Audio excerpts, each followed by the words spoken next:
রাসূলুল্লাহ সাল্লাল্লাহু আলাইহি ওয়াসাল্লাম ফরমায়,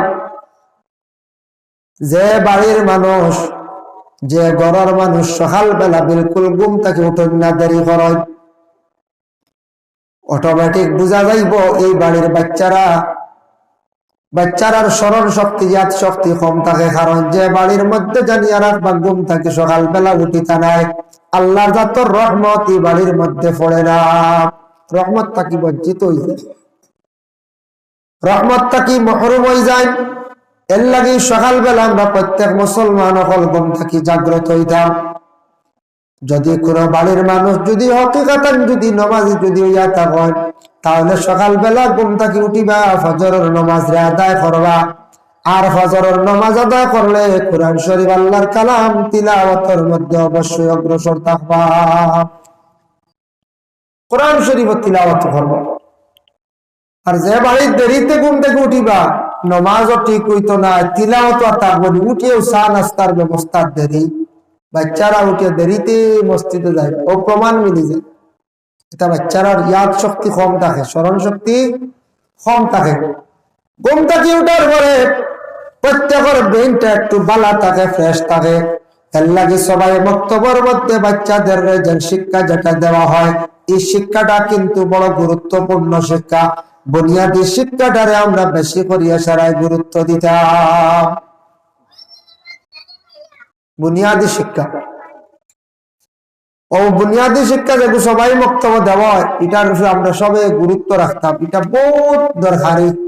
যে বাড়ির যে বাচ্চা ই মানে বুনিয়াদী শিক্ষাটা অর্জন করছে না, যত সে শিক্ষিত, সে নাস্তিক মুর্তদের মতো হয়ে যাবে, কিচ্ছু বুঝতো না। এগুলো আমরা পাইছি ছাত্র, আপার আসাম গিয়া পাইছি, গুয়াহাটিত গিয়া পাইছি, জন্মতা কি লইয়া বড় হয়ে গেছে গিয়া এখন এক কলেজ আপনার ইউনিভার্সিটি পড়ে, অনার্স করে, এম পদে, কত শিক্ষিত, কিন্তু নামাজ বিলকুল জানে না, তিলাওয়াত জানে না, চলা চরিত্র তেমন সুন্দর নাই।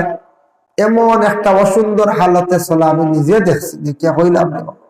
ইসলামিক শিক্ষা বিলকুল মূলত কি নাই গতিকে আজকে কি হাল চলা হীরার হাল মাত্রতা দেখে আমি নিজে অবাক।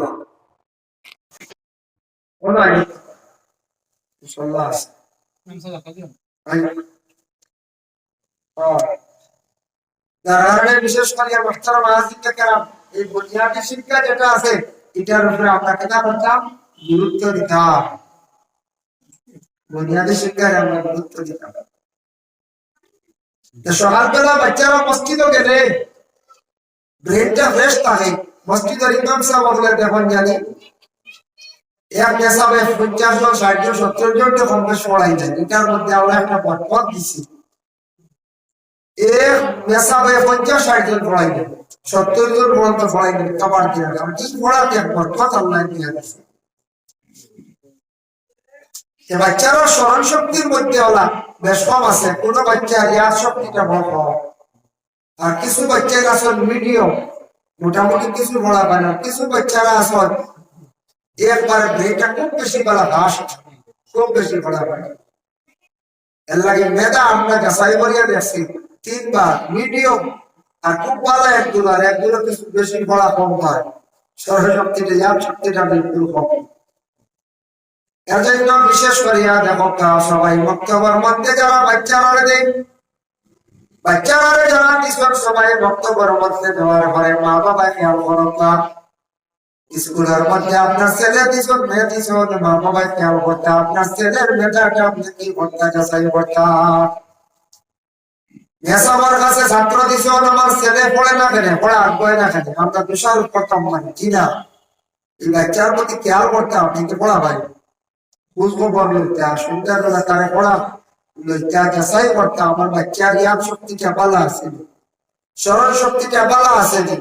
এটা মা বাবার কর্তব্য হইল, মা বাবা এটা যাচাই করতাম, খবর নিতে। স্কুলের রিসোর্ট ঠিক তেমনি ভাবে, মাদ্রাসার রিসোর্ট ঠিক তেমনি ভাবে প্রত্যেকটা সন্তানের মা বাবা সন্তানকে যাচাই পাঠি বলে, দেখবা আপনার সন্তানে পড়াবার না, মা বাবায় নামাজ পড়িয়া কি করো, দোয়া করো। মা বাবার নামাজ পড়িয়া দোয়া করে, আল্লাহ আমার বাচ্চাকে পড়াবার না, মা বাবার দোয়া কবুল।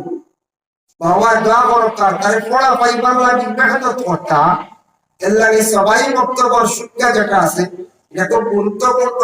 এটার মধ্যে শুধু কোরআন শরীফের হরফ পরিচয় করাইয়া অক্ষর গুলা পরিচয় করাইয়া শিখায়, শুধু খালি পড়াটা রেডিং শিখায়। এক মসজিদে এখন ছাত্র হয়ে গেলে 100 রুপি, এক মেসাওয়ার দ্বারা সম্ভব জিনা মেসা আরেকজন ডাক্তার, সে তো আরেকজন ডাক্তার নাইলে বাচ্চারা পড়ার ক্ষতি হইব, এর দায়ী কিন্তু আমরা মহল্লাবাসী। মেসা আরেকজন ডাক্তার ছাড়াই ফাইন্যান্স পড়াইয়া কারণ এই লোকে বাচ্চারা পড়ার যদি কমই হয় মেসাবে এগুলো কভার দেওয়া সম্ভব না। এক মেসাবে নিম্নতম বা উর্দে বা ভিডিও হিসাবে 50 জন বরাদ্দ পড়াইতে পারবে, অতটুক ক্যাপাসিটির ভিতরে আছে।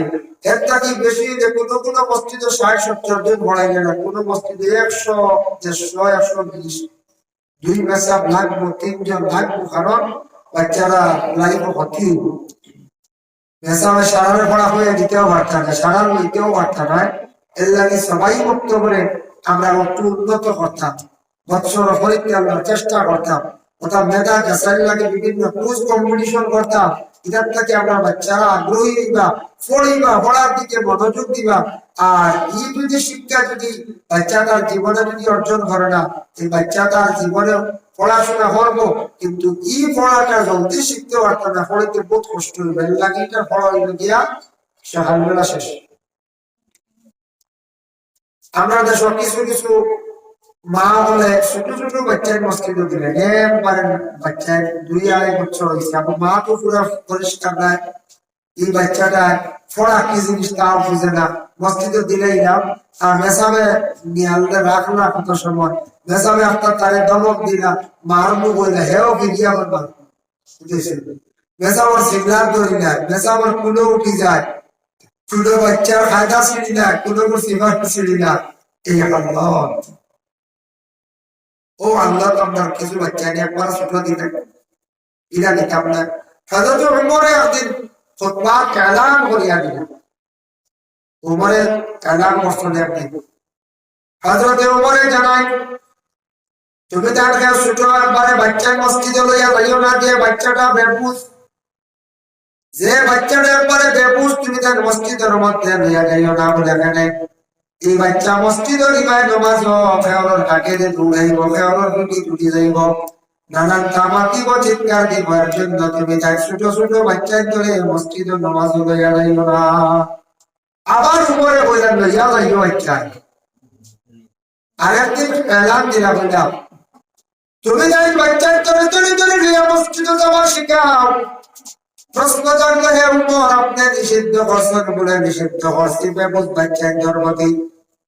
হযরতে ওমর খলিফাতুল মুসলিমিন যখন ছিলেন তাই নির্দেশ করলাম একবারে বেবুজ বাচ্চার মসজিদে নিয়ে না, যে বাচ্চা ফসলা করে দিতে পারে, যে বাচ্চাটা বুঝদার হয়ে গেছে, বয়স 5-6 বছর হয়ে গেছে, ফলা বুঝবো, তার মোটামুটি একটা জ্ঞান হয়ে যাইব, গিয়ে বাচ্চার ধরে প্রত্যেকটার যে ধরলে হাত ধরে ধরে তুমি যেন মসজিদে লইয়া যাও, মসজিদে যাওয়া শিখাও, মসজিদে নামাজ পড়ার আদত করাও। নাও বললা আর যাইবার কথা হয় না, ব্যবধান আছে রে বাচ্চায়, ব্যবধান আছে। এজন্য সবাই বক্তব্যের মধ্যে কোরআন শরীফের একটা শিক্ষা প্রতিষ্ঠান। 2 নম্বর ইয়াদ আছে কে সেই আল্লাহর কালাম কোরআন শরীফে আবার শুদ্ধ করে পড়ার লাগে কারিয়ানা মাদ্রাসা। কোরআন শরীফ শুদ্ধ করে পড়ার জন্য ওয়াদ আছে যে বলে কারিয়ানা মাদ্রাসা। কারিয়ানা মাদ্রাসা হইতে সময় দারুল কিরাত আছে, কারিয়ানা মাদ্রাসা আছে। কোরআন শরীফ আর কি হইতো বুঝে শুদ্ধ হইতো, কোরআন গলত থাকতো না, লেখলে যদি যায় বরাবর জায়গা পূর্ণ হরফ পড়িবে, তাহলে কোরআন শুদ্ধ করিয়া নামাজ আপনার আমার জীবনে পড়িতে হবে। আল্লাহ আমরা তৌফিক দিতে হবে, আল্লাহুম্মা আমিন। কোরআন শুদ্ধ ছোটবেলা পড়া গলত থাকি যায়, বড় হইলে শুদ্ধ হইতো, এর লাগি বাচ্চাদের শুদ্ধ করার চেষ্টা করো। 2 নম্বর সিলেবাস পাইলাম। 3 নম্বরে কোরআনের অর্থ বুঝার লাগি, কোরআনের অর্থ বুঝার লাগি তাফসীর পড়িবার লাগি কারিয়ানা মাদ্রাসা আছে, খারিজা মাদ্রাসা আছে। এই মাদ্রাসার মধ্যে আপনার ছেলেরে আপনি দিবা, দেওয়ার লাগে লাগে আপনার ছেলে যদি পড়িয়া আলিম যদি হইতে পারে, কোরআনের অর্থ সে বুঝতে পারবো। 4 নম্বরে বিভাগীয় তাফসীর হাফিজিয়া শাখা, হাফিজি সামার মধ্যে দেখুন বাবা, শুধু খালি কোরআন শরীফ হিফজ করা হয়, কোন যদি একটা ছেলে বা মেয়ে যদি জীবনে কোরআন শরীফ যদি মুখস্থ করিয়া সিনার মধ্যে যদি রাখতে পারে, কোন আওলাদে কোরআন শরীফ হিফজ করে যাইলে এই হাফিজ হওয়ার মা এবং বাবার কতটুকু সম্মান মর্যাদা। আল্লাহ রাসূল ফরমান, মান কারাল কুরআনা ওয়া আমিলা বিমা ফীহি কুলবিসু ওয়ালিদাহু তাজান ইয়াউমাল কিয়ামা। কোরআনে হাফিজ হওয়ার মা এবং বাবার আল্লাহ কিয়ামতের দিন নূরের টুপি পরাই বলিদান করাই আল্লাহ রাখবা। সুবহানাল্লাহ। এজন্য হাফিজি মাদ্রাসার মধ্যে ছেলেরারে বার করিয়া বাড়ি থাকি দিছেন হাফিজ চা বানাইবার লাগিয়া। আমার ছেলেটা কোরআন শরীফ মুখস্থ করতে হাফিজ হইতো, মা বাবা আশা করিয়া দিছেন হাফিজের মা বাবা বললে বলে কি আছে ভাইটা, একটা জমিনও কাটা মানছে কইবা হাফিজ চা কর মা বাবা। আর 2 নম্বরে হাফিজের মা বাবার সম্মান মর্যাদা আল্লাহ কিয়ামতের দিন দেখাইবা, কতটুকু হাফিজের মা এবং বাবার মর্যাদা সম্মান থাকে কিয়ামতের দিন দেখাইবা। তারপরে আকাশ থেকে দেখেন মেয়েরারও মাদ্রাসা আছে বিভিন্ন জায়গায়, কারো পয়সা চলিতে আছে। আমরা কোন সময় মেয়েদের মাদ্রাসা দিতে সময় বাবা গাফিলতি করে আর দিয়ার না। যদি একটা এলাকার মধ্যে যদি একটা বানাত মাদ্রাসা যদি থাকে, তাহলে একটা সুবর্ণ সুযোগ প্রত্যেক গার্জেন তাহলে যদি পারো একটা মেয়ে মাদ্রাসার মধ্যে দিয়ে আপনি পড়ায়।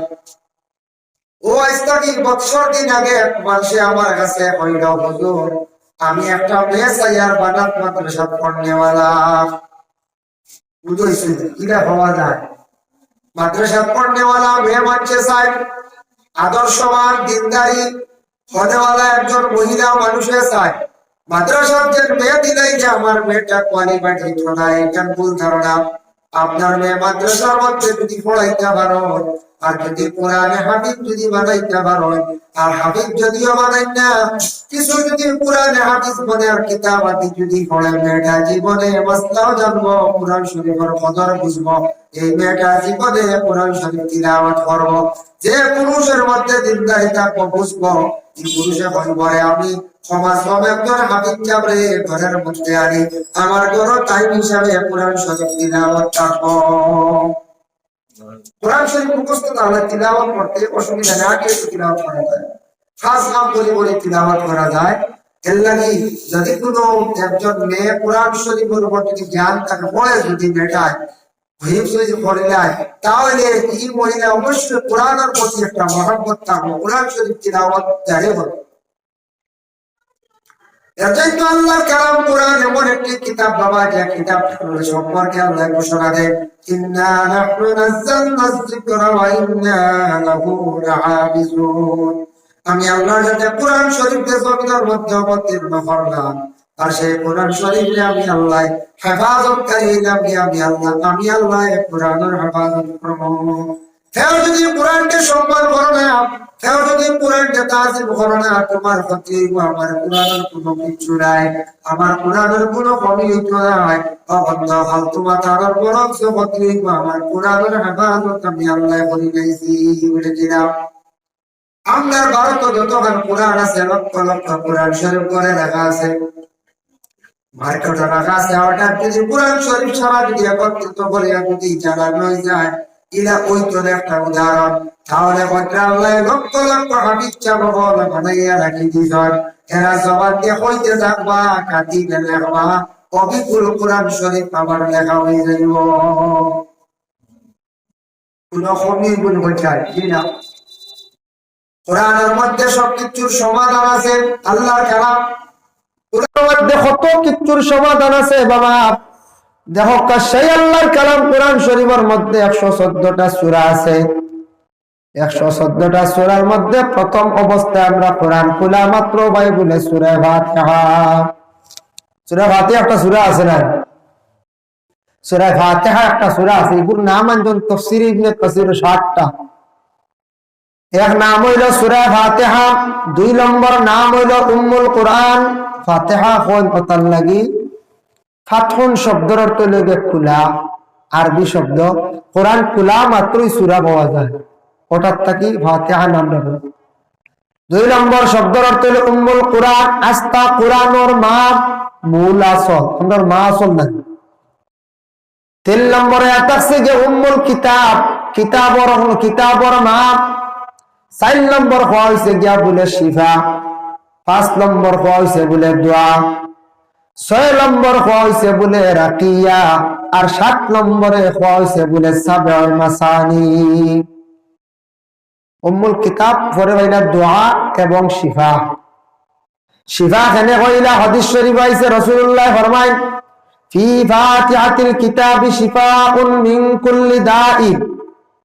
আল্লাহর রাসূলে ফরমান সূরা ফাতিহা ইয়া থাকছে যে হর বেমারর শিফা, সারা বেমারর শিফা, সব বেমারর শিফা হইলো গিয়া সূরা ফাতিহা। এর লাগে আলিম সাবকলে ইমাম সাবকলে কোরআন শরীফ থাকি বেশিরভাগ সূরা ফাতিহা তিলাওয়াত করিয়া রোগীর উপরে ফু দেন, বেমারির উপরে ফু দেন, পানির মধ্যে তেলের মধ্যে ফু দেন। এই ফু দেওয়ার থাকি কি হয় বলে বেমার শিফা হয়ে যায়। তিলাওয়াত করে ফু দিলে এটার মধ্যে একটা আসর, এই বাতাসও একটা আসর বলে ফু দিসলে আমি রাসূলুল্লাহর জমানাত বলে যে দলিল আছে। বুখারী শরীফে একটা হাদিস আছে, রাসূলুল্লাহ সাল্লাল্লাহু আলাইহি ওয়াসাল্লামে রাসূলুল্লাহর সাহাবী হলে এক সাফে কাটা রোগীর কাছে গেছলাম। এক ব্যক্তির সাফে কাটি নিছিল, সাফে খাওয়া মারে সাফে খাওয়া মাসলো। সাহাবী হল গেছেন সাফে কাটা রোগীর উপরে সূরা ফাতিহা তিলাওয়াত করিয়া ফু দিছেন, রোগী ভালো হয়ে গেছে গিয়া। সবকা লইয়া আইছেন বকরির বাচ্চায়। আনার পরে কইল ইয়া রাসূলুল্লাহ, আপনার আদেশ পাইছি না, না কইয়া আপনারে না জানাইয়া আমরা সাফে কাটা রোগীর কাছে গিয়া ফু দিছি, সূরা ফাতিহা পড়িয়া বেটা ভালো হয়ে গেছে, বিষ পানি হয়ে গেছে। কিছু সদকা আমরা লইয়া আইছি ইয়া রাসূলুল্লাহ, আমরা কি করতাম? আল্লাহর রাসূল ফরমান আনছ সদকা হিসাবে যদি আনো ঠিক আছে বালা, সদকায় তো বলা দূর বলে বেটা ভালো হয়ে গেছে রে বলে হা। আল্লাহর রাসূল ফরমান তুমি তানে বাটিয়া নাও, ওয়াদরিবু ওয়াকসিমু, তুমি তান আমারও কি করো একটা বাটর মধ্যে শরীক করো। সুবহান। ওটা কি দলিল দেন যে নেশা বগলে ফু দেন, তাওয়িজ দেন ইসলামিক তরিকায়, বা এমনি কোন বাড়িতে গিয়া বেমারির উপরে ফু দিলা, সদকা দেন ও সদকা যা দিবা তা কিন্তু বেশ করিয়া যে আমরা চার্জর ঘুরে করি, বুঝেছেন? চার্জর মাত নাই, কেউ সদকা আনছো ওটার উপরে দলিল ভিত্তিক বিশেষ করিয়া কেন্দ্র করিয়া আলিম সাহেব হলে ইমাম সাহেব হলে হয় একটা সদকা করে দিও, বা জান্দার বস্তু হোক বা তুলা পয়সা বলা সদকা করিও, মায়ার কোনো জিনিস তুমি তার কি করিও সদকা করিও।